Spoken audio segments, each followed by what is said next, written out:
నమస్తే, welcome to 69 TV news. నేను మానస. ముందుగా బులెటిన్లో హెడ్లైన్స్ చూద్దాం.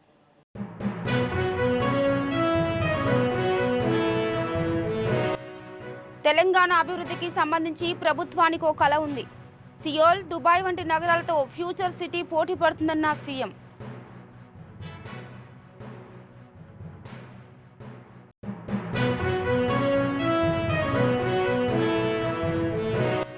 కేబినెట్ ఆమోదం లేకుండా కోట్లు విడుదల చేయాల్సిన అవసరం ఏముంది?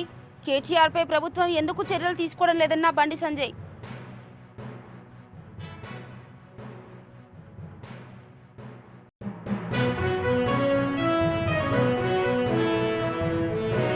మాజీ ఎమ్మెల్యే గొంగిడి సునీత మతిస్థిమితం కోల్పోయి మాట్లాడుతున్నారు. తనపై ఆరోపణలు నిరూపిస్తే రాజీనామా చేస్తానన్న ప్రభుత్వ విప్ బీర్లా ఐలయ్య.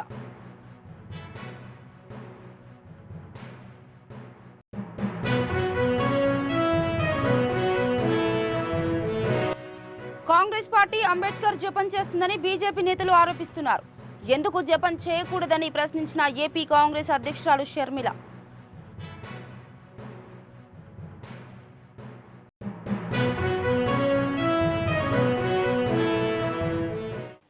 ఇక డీటెయిల్స్కి వెళ్తే హైటెక్ సిటీలో సిఐఐ గ్రీన్ బిజినెస్ సెంటర్లో సిఐఐ జాతీయ కౌన్సిల్ సమావేశాన్ని ముఖ్యమంత్రి రేవంత్ రెడ్డి శుక్రవారం ప్రారంభించారు. తెలంగాణ ఏర్పడి దశాబ్దం గడుస్తుందని, తెలంగాణ అభివృద్ధికి సంబంధించి ప్రభుత్వానికి ఓ కల ఉందన్నారు. హైదరాబాద్లో 4th సిటీ ఫ్యూచర్ సిటీని నిర్మించాలని నిర్ణయించుకున్నామని, New York, London, Tokyo, Seoul, Dubai వంటి నగరాలతో ఫ్యూచర్ సిటీ పోటీ పడుతుందన్నారు CM Revanth Reddy. I thank the CII leadership for bringing their National Council meeting to Hyderabad, Telangana. After a decade of formation of the state, we have a much bigger dream now, Telangana rising. We have decided to build the 4th city, that is called Future City in Hyderabad. The Future City of the Hyderabad will compete with New York, London, Tokyo, Seoul and Dubai. We want to build the greatest city in India. It will be only services sector.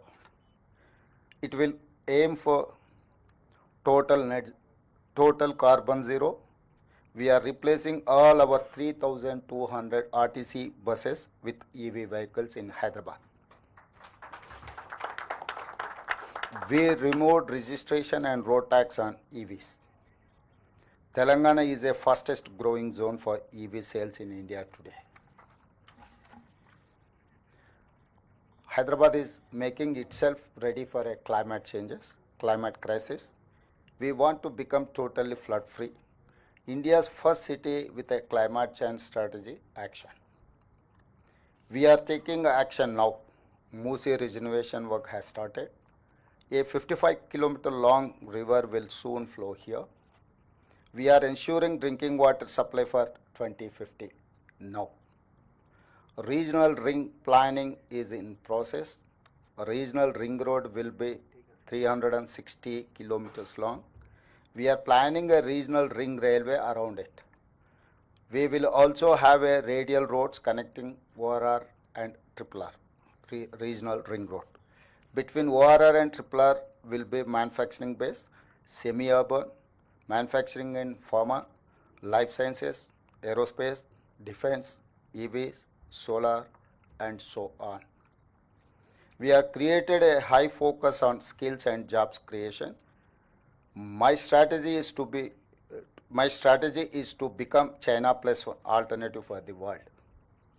Outside the RRR, that is rural Telangana, we will focus on agriculture, organic farming, cold storages, warehousing for farmers. As Telangana is a landlocked state, I am building both a dedicated highway and railway connect between a dry port here and the Machilipatnam seaport in Andhra Pradesh. All this is because of we have a dream called Telangana. We want our economy to grow and markets functions freely. We believe in balancing government, moderate taxes, high ease of doing business and a robust growth. Please join me as Telangana means business. Together we can do miracles. I will give you the highest ease of doing business, not just in India, but the world. Thank you. సర్కారు సొమ్మును అక్రమంగా కట్టబెట్టిన కేటీఆర్ అడ్డగోలుగా మాట్లాడుతున్నాడని కేంద్ర సహాయ మంత్రి బండి సంజయ్ కుమార్ మండిపడ్డారు. Cabinet ఆమోదం లేకుండా కోట్లు విడుదల చేయాల్సిన అవసరం ఏందని, అయినా ప్రభుత్వం ఎందుకు చర్యలు తీసుకోవడం లేదని ఆయన ప్రశ్నించారు.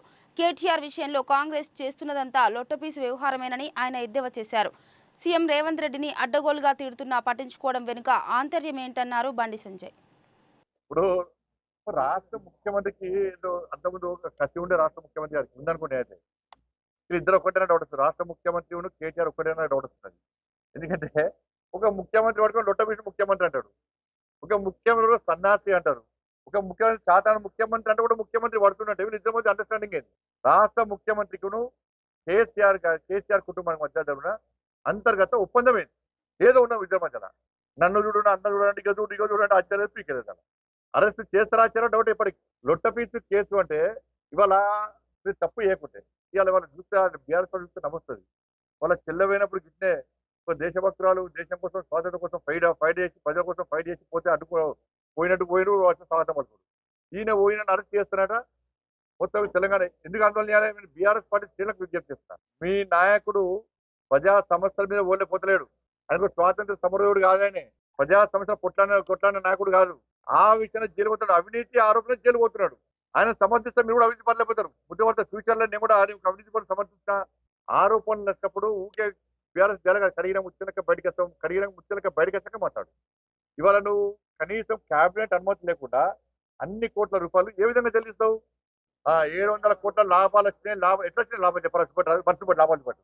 700 కోట్ల రూపాయల లాభాలు చూపట్టి వాళ్ళు లెక్క చూపట్టి 700 కోట్ల రూపాయలు ఎక్కడ లాభాలు వచ్చినాయి నువ్వు చూపెట్టాలా? ప్రజలు వివరించి ఏ అకౌంట్లో పైసలు అవి ఎవరికి ఇచ్చినావు? 700 కోట్ల రూపాయలు దొబ్బిపోదాం ప్లాన్ చేసి 700 కోట్ల రూపాయలు దొబ్బిపోదాం ప్లాన్ చేసిండు. ఇలా మళ్ళీ ఏం చెప్తుంటే 700 అది కుదరలే కాబట్టి ఇప్పుడు 700 కోట్ల లాభం వచ్చింది. మళ్ళా దానికి వక్ర భాష చెప్తున్నాడు. ఇవాళ నీ పర్సనల్ అకౌంట్ అదేమన్నా? ఆయన పర్సనల్ అకౌంట్ అని తాత జాగిరా నీ అయ్యే జాగిరా ఇవ్వడానికి? అరే నువ్వు క్యాబినెట్ ఆమోదం లేకుండా ఎట్టిస్తావు? నువ్వు ఏది పడుతుంది ఇస్తావా?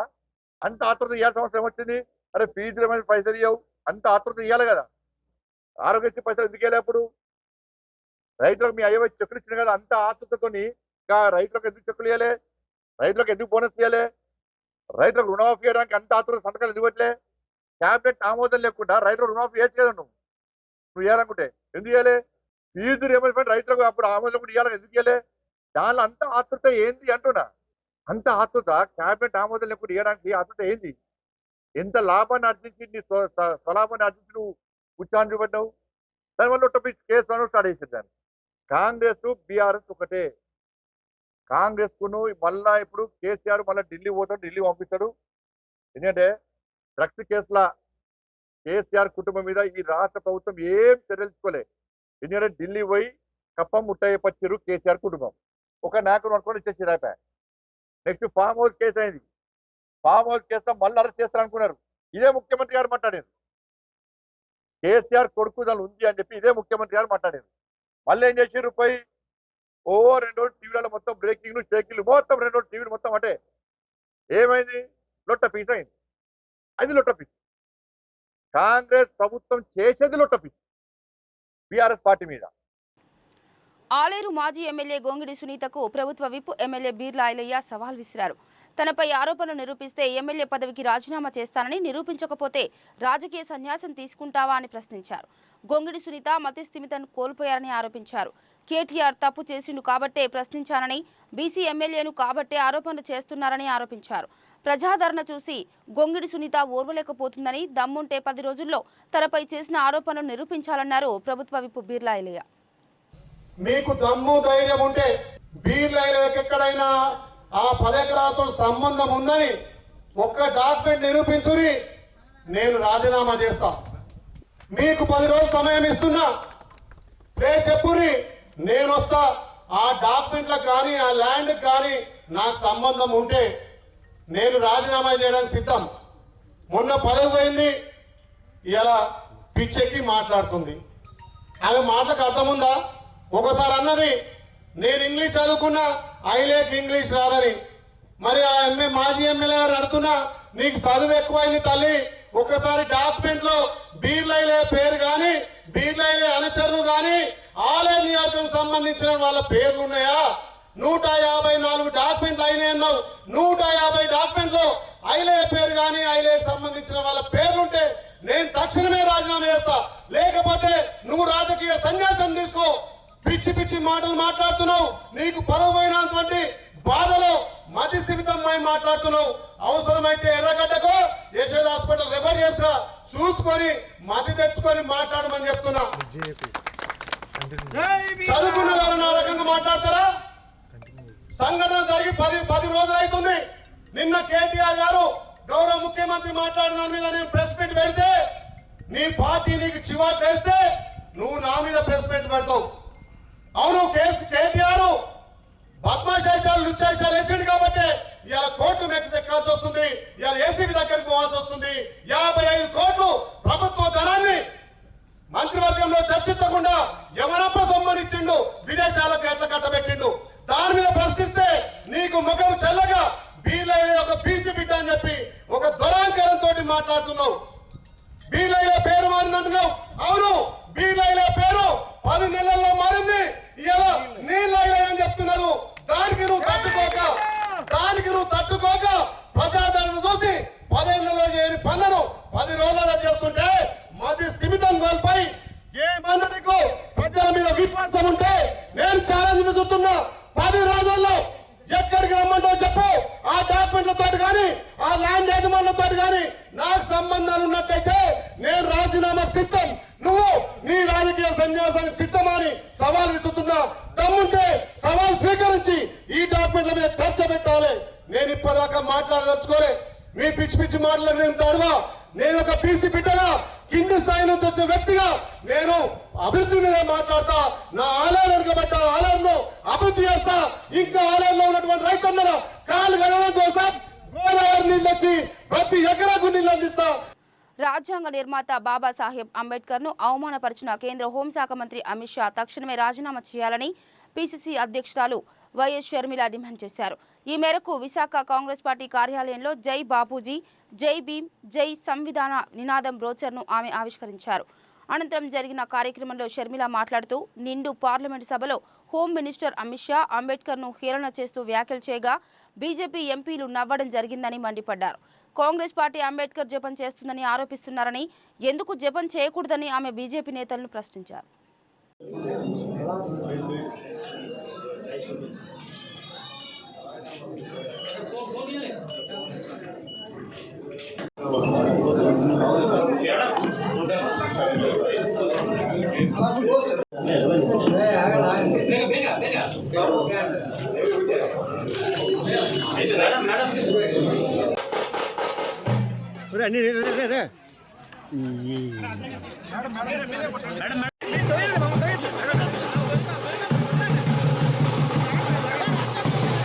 విశాఖ స్టీలును కాపాడుతాము, విశాఖ స్టీలు ఆంధ్ర రాష్ట్రానికి చాలా ముఖ్యము అని ఒక్క మాటైనా ఒక్క అష్యూరెన్స్ అయినా ఇచ్చారా? అలాంటి వాళ్ళ గురించి ఎంతో గొప్పలు చెప్తున్నారు ఈరోజు టీడీపీ జనసేన వాళ్ళు. వైసీపీ ఏం తక్కువ తినలేదు. జగన్మోహన్ రెడ్డి గారు ఒక పక్క టీడీపీ సక్రమ సంబంధం పెట్టుకుంటే జగన్మోహన్ రెడ్డి గారు అక్రమ సంబంధం పెట్టుకున్నారు అదే బీజేపీ పార్టీ. ఈరోజు జగన్మోహన్ రెడ్డి గారిని ప్రశ్నిస్తున్నాం. మోడీ గారు మన రాష్ట్రానికి వచ్చారు, ఒక్క మాట ప్రత్యేక హోదా గురించి మాట్లాడలేదు, విశాఖ స్టీల్ గురించి ఒక్క మాట అష్యూరెన్స్ ఇచ్చి పోలేదు. మరి ఎందుకు ఊరుకున్నారు అని అడుగుతున్నాం. ఎంతమంది దళితులు మీకు ఓట్లేశారు? మీకు గొప్పగా చెప్పుకుంటున్నారు కదా మీకు పర్సంటేజ్ వచ్చింది, ఎంత పర్సంటేజ్ వచ్చింది అని. వాళ్ళలో దళితులు లేరా, ఎస్సీలు లేరా, బీసీలు లేరా? వాళ్ళు ఓట్లేస్తే కదా మీకు ఆ మాత్రమైనా వచ్చింది. మరి ఓట్లు వేయించుకొని కూడా రాజశేఖర రెడ్డి గారి వారసుడు అయ్యుండి కూడా అదే బీజేపీ పార్టీతో ఎందుకు అక్రమ సంబంధం పెట్టుకున్నారని అడుగుతున్నాం. ఈ రోజు వరకు కూడా అక్రమ సంబంధం కొనసాగుతూనే ఉంది కదా. రాజశేఖర రెడ్డి గారు ప్రతి సందర్భంలోనూ బీజేపీ పార్టీని వ్యతిరేకించిన వాళ్ళు. ఎందుకంటే బీజేపీ పార్టీ ఒక మతతత్వ పార్టీ కాబట్టి. ఎందుకంటే బీజేపీ పార్టీ మతం పేరుతో, కులం పేరుతో చిచ్చు పెట్టాలి, ఆ మంటలో చలి కాచుకోవాలి. ఇదే బీజేపీ పార్టీకి తెలిసిన రాజకీయం కాబట్టి. బీజేపీ పార్టీ సిద్ధాంతం దేశ సంపదనంతా దోచిపెట్టి అదానీ లాంటి వాళ్ళకి పంచిపెట్టారు. అందుకని రాజశేఖర రెడ్డి గారు వ్యతిరేకించారు.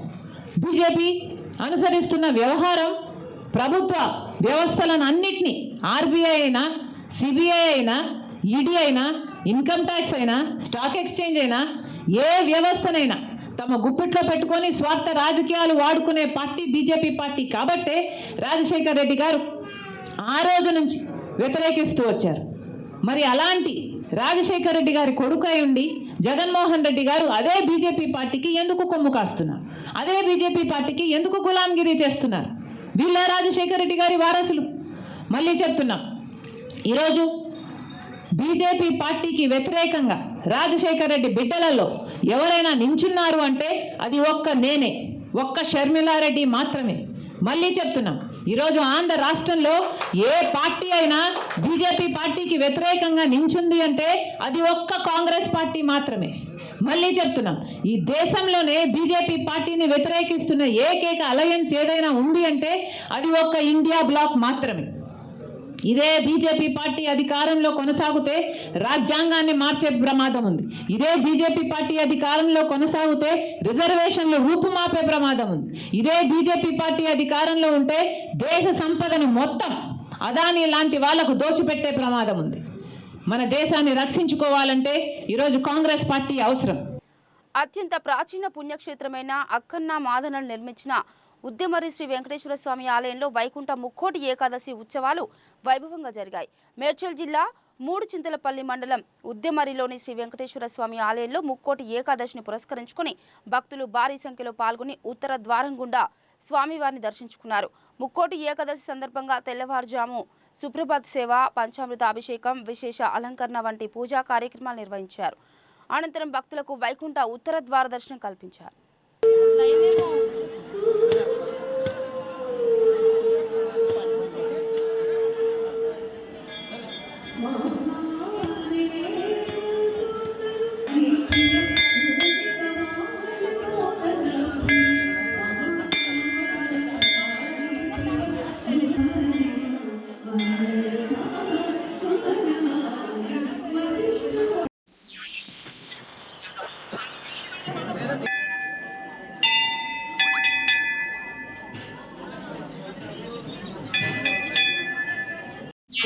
నమః. శ్రీకృష్ణాద్వైత సిద్ధాంత స్థాపితం యతిశేఖరం భావనాబల సంపన్నం భావానంద గురుం భజే.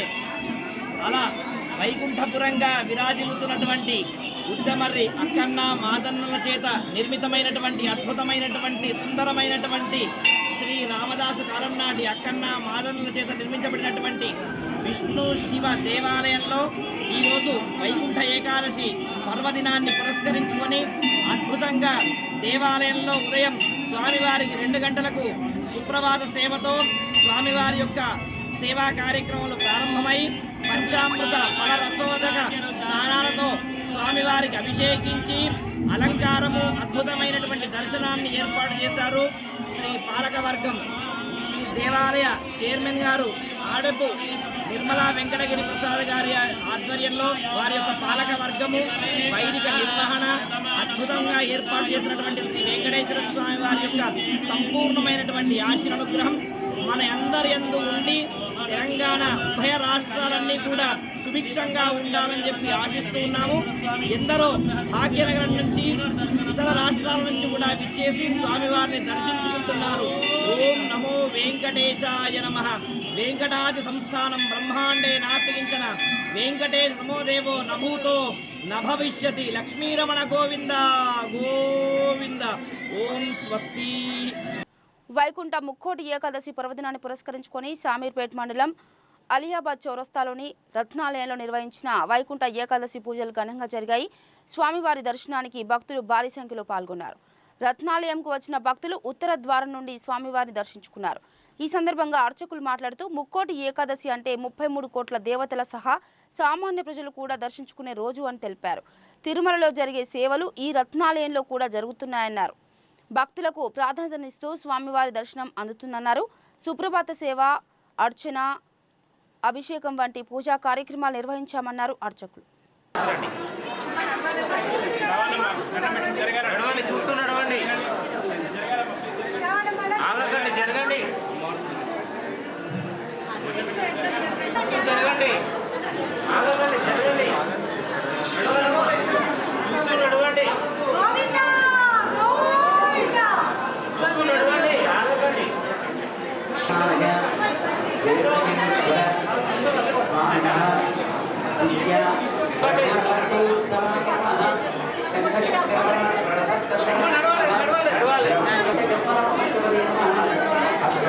చూస్తూ నడవండి అమ్మా, నడవండి, నడవండి.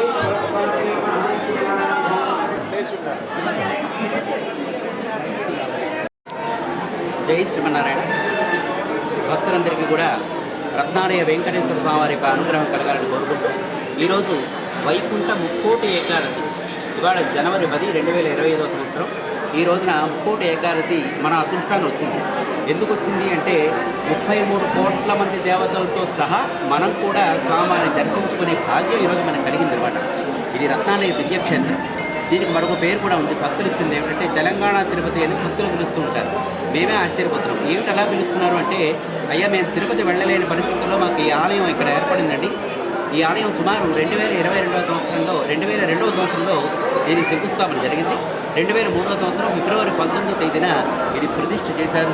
అప్పటి నుండి ఇప్పటి వరకు కూడా తిరుమలలో జరిగేటువంటి సేవలు అన్నీ కూడా ఆ విధంగానే జరుగుతూ ఉండాలి. భక్తులకు మాత్రం సులభంగా దర్శనం అవ్వాలి, ఎక్కువ ఖర్చుతో కాకుండా నిరుపేదలకు కూడా వచ్చి చక్కగా దర్శనం చేసుకుని హాయిగా ఆనందంగా స్వామిని కనులారా చూస్తూ, ఎవరు బయట కట్టుకోండి అని తోసే విధానం కాకుండా చక్కగా స్వామిని కనులారా చూస్తూ తృప్తిగా దర్శనం చేసుకుని ధరించేటువంటి దివ్యమైనటువంటి సుందరమైనటువంటి భవ్యమైనటువంటి దివ్యక్షేత్రమే ఈ రత్నాలయ క్షేత్రం. ఇక్కడ తిరుమలలో జరిగే సేవలు అనగా ఉదయం సుప్రభాత సేవ, సోమాల సేవ, అర్చన, అభిషేకం ఇవన్నీ జరుగుతూ ఉంటాయి. ప్రతి నెలకోసారి వచ్చే శ్రవణ నక్షత్రం నాడు స్వామివారి యొక్క అభిషేకం జరుగుతుంది, సాయంత్రం కళ్యాణం జరుగుతూ ఉంటుంది అనమాట. అంతేకాకుండా వైష్ణవ సాంప్రదాయం ఉన్నటువంటి పవిత్రోత్సవాలు, బ్రహ్మోత్సవాలు, అధ్యయనోత్సవాలు కూడా జరుగుతూ ఉంటాయి.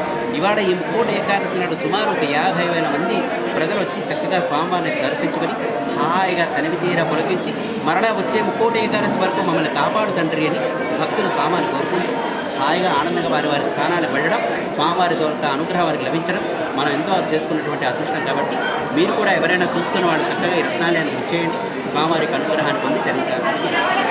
ఈ దేవాలయానికి మన భారతదేశం నుండి చాలా రాష్ట్రాల నుంచి చాలామంది భక్తులు వస్తూ ఉంటారు. వాళ్ళు మాట్లాడుతుంటే మీరు ఏమి మాట్లాడుతున్నారంటే, మీ భాష ఏమిటంటే మాది బెంగాలీ అంటారు. ఓహో మీరు అక్కడి నుంచి వచ్చారంటే అవునండి అని చెప్తూ ఉంటారు. చాలా సంతోషంగా ఉంటుంది అనమాట. అంతేకాకుండా ఈ ఆలయంలో మరొక దివ్యమైన కార్యక్రమం ఏంటంటే తులాభార సేవ అని ఉంది. భక్తులు వారి కోరికలు తీర్చడానికి కోసం ఆ ద్రవ్యాన్ని స్వామివారికి తులాభార రూపంలో సమర్పించుకొని వాళ్ళ తాలూకా కోరికలు నెరవేర్చుకుంటూ ఉంటారనమాట.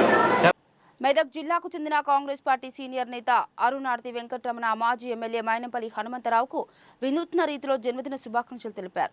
మెట్రో రైలు పైన మైనంపల్లి చిత్రపటాలు ఏర్పాటు చేసి శుభాకాంక్షలు తెలిపారు. తమ అభిమాన నాయకుడికి ప్రత్యేకంగా జన్మదిన శుభాకాంక్షలు తెలపడం పట్ల మెట్రో ప్రయాణికులు ఆశ్చర్యం వ్యక్తం చేస్తూ చూశారు. దీంతో పాటు అనాథ పిల్లలకు మెట్రో రైల్లో ఉచితంగా ప్రయాణం ఏర్పాటు చేసి వారికి పండ్లు, బిస్కెట్లు, స్కూల్ బ్యాగ్ కిట్స్ను అందజేసి తమ అభిమానం చాటుకున్నారు.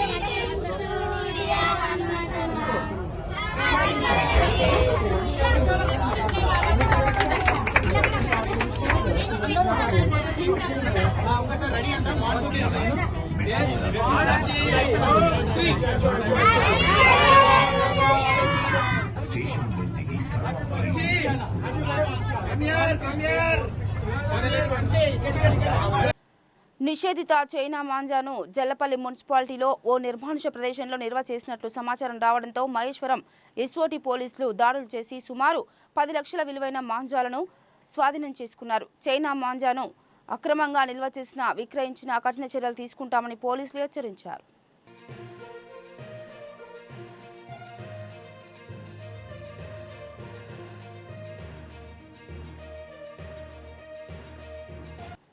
తెలంగాణ రాష్ట్ర ప్రభుత్వం ఏర్పడ్డాక మంత్రివర్గ విస్తీర్ణంలో రంగారెడ్డి జిల్లాలో సీనియర్ నాయకులు మల్రెడ్డి రంగారెడ్డిని నియమించకుండా నిర్లక్ష్యం చేయడంపై ఓయూజేఏసీ అధ్యక్షులు జోగు నరేందర్ ప్రశ్నించారు. ఎంతో వేగంగా అభివృద్ధి చెందుతున్న రంగారెడ్డి జిల్లా ప్రజలకు వారి సమస్యలు, విజ్ఞప్తులు తెలియజేయడానికి మంత్రి లేకపోవడం బాధాకరమన్నారు. సుదీర్ఘ అనుభవం ఉన్న మల్రెడ్డి రంగారెడ్డికి రాబోయే మంత్రివర్గ విస్తీర్ణంలో ఆయనకు స్థానం కల్పించాలని ముఖ్యమంత్రి రేవంత్ రెడ్డికి కాంగ్రెస్ పార్టీ అధిష్టానానికి గుర్తు చేశారు. రంగారెడ్డి జిల్లాలో ఇప్పటి వరకు ఒక మంత్రి పదవి కూడా జరగడం లేదు. మరియు రంగారెడ్డి జిల్లా ఎంతో అభివృద్ధి చెందుతున్న ప్రాంతం అయినప్పటికీ ఒక్కొక్క జిల్లాలు ఈ రాష్ట్రంలో ఉన్న జిల్లాల్లో ఒక్కో జిల్లాకు రెండు మంత్రి పదవులు ఇవ్వడం జరిగింది. కేవలం ఇబ్రహీంపట్నం ప్రాంతము మరియు రంగారెడ్డి జిల్లా ప్రాంతము మంత్రివర్గ విస్తీర్ణంలో చోటుగా ఇప్పటివరకు ఇంకా దొరకడం లేదు. కాబట్టి ముందు మంత్రివర్గ విస్తీర్ణంలో మల్రెడ్డి రంగారెడ్డి గారికి మంత్రి పదవి ఇవ్వాలని చెప్పి ఈ సందర్భంగా తెలియజేస్తున్నాము. మా యొక్క ప్రాంత ప్రజలు, రంగారెడ్డి జిల్లా ప్రజలు, విద్యార్థులు మరియు అందరి యొక్క సమస్యలను చెప్పుకోవడానికి ఒక మంత్రి కూడా లేడని కూడా నేను ఈ సందర్భంగా తెలియజేస్తున్నాను. కిట్టు తాటికొండ, కశ్మీరా, రోహిత్, వైశాలి, సునీల్ రావినూతల, శ్రీ గోపీచంద్ నటిస్తున్న సినిమా కరణం గారి వీధి. ఈ చిత్రాన్ని సౌత్ బ్లాక్ బస్టర్ క్రియేషన్స్ బ్యానర్పై అడవి అశోక్ నిర్మిస్తున్నారు. దర్శకత్వం హేమంత్ ప్రశాంత్ ఈ చిత్రాన్ని తెరకెక్కిస్తున్నారు. విలేజ్ బ్యాక్డ్రాప్ లో సాగే complete love and family entertainer చిత్రం ఇది. త్వరలోనే విడుదల కాబోతున్న కరణం గారి వీధి సినిమా పోస్టర్ను ప్రముఖ నటులు మురళీమోహన్ చేతుల మీదుగా నేడు రిలీజ్ చేశారు. ఈ సినిమా పోస్టర్ నా చేతుల మీదుగా రిలీజ్ చేయడం సంతోషంగా ఉందని, ఈ టీం కూడా మంచి ప్రయత్నం చేసి ఉంటారని, సినిమా సక్సెస్ అయ్యి మొత్తం టీంకు మంచి పేరు తెస్తుందని ఆశిస్తున్నానని ఆయన తెలిపారు. South blockbuster creation for Karanam Gari Veedhi అనే సినిమాని తొందరలో విడుదల చేయబోతున్నారు. దానికి ఈ రోజున పోస్టర్ ఆవిష్కరణ జరిగింది. ఇందులో హీరోయిన్స్ గా రోహిత్ అలాగే వైశాలి నటిస్తున్నారు. ప్రొడ్యూసర్స్ అశోక్ అడివి, డైరెక్టర్ హేమంత్ అండ్ ప్రశాంత్. త్వరలో విడుదల కాబోతుంది. ఎలా ఉంటుందో మీరు చూద్దరు కానీ మేము చూస్తాం. బాగుండాలని మనస్ఫూర్తిగా కోరుకుంటున్నాం. అందరికీ నమస్కారం. ఈరోజు మన కరణం గారి వీధి సినిమా పోస్టర్ శ్రీ మురళీమోహన్ గారి చేత లాంచ్ చేయడం జరిగింది. మా పోస్టర్ని మమ్మల్ని ఆదరించి మా పోస్టర్ని లాంచ్ చేసినందుకు మురళీమోహన్ గారికి కృతజ్ఞతలు తెలుపుకుంటున్నాము. అలాగే త్వరలో మన కొత్త అప్డేట్స్ కూడా మన సినిమా నుంచి రాబోతున్నాయి. అండ్ అందరికీ సంక్రాంతి శుభాకాంక్షలు. అండ్ ప్రమోషన్ కూడా మేము చాలా విస్తృతంగా చేయడం జరుగుతుంది మాకున్న దీంట్లో. పోస్టర్ కూడా చూడడానికి కన్నులు నిండుగా ఉంది, బాగుంది. Thank you. And as Hemant గారు సైడ్ నా కాలేజ్లో ఫ్రెండ్స్ కూడా అండ్ అందరూ కూడా అడుగుతున్నారు, పోస్టర్ ఒకటే వచ్చింది, ఇంకా మూవీ అప్డేట్స్ ఏమీ రావట్లేదు, ఏం రిలీజ్ చేయలేదు అనేసి.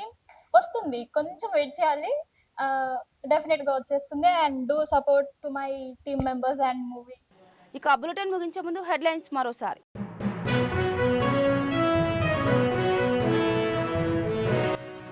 తెలంగాణ అభివృద్ధికి సంబంధించి ప్రభుత్వానికి ఓ కల ఉంది.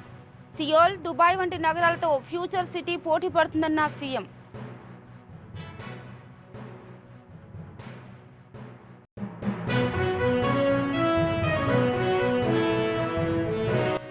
కేబినెట్ ఆమోదం లేకుండా కోట్లు విడుదల చేయాల్సిన అవసరం ఏముంది? కేటీఆర్పై ప్రభుత్వం ఎందుకు చర్యలు తీసుకోవడం లేదన్న బండి సంజయ్.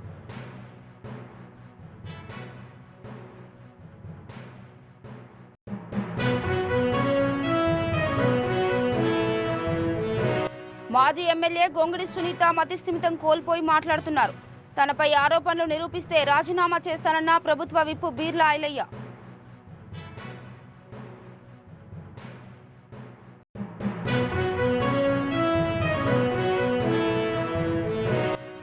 కాంగ్రెస్ పార్టీ అంబేద్కర్ జపం చేస్తుందని బీజేపీ నేతలు ఆరోపిస్తున్నారు. ఎందుకు జపం చేయకూడదని ప్రశ్నించిన ఏపీ కాంగ్రెస్ అధ్యక్షురాలు షర్మిల.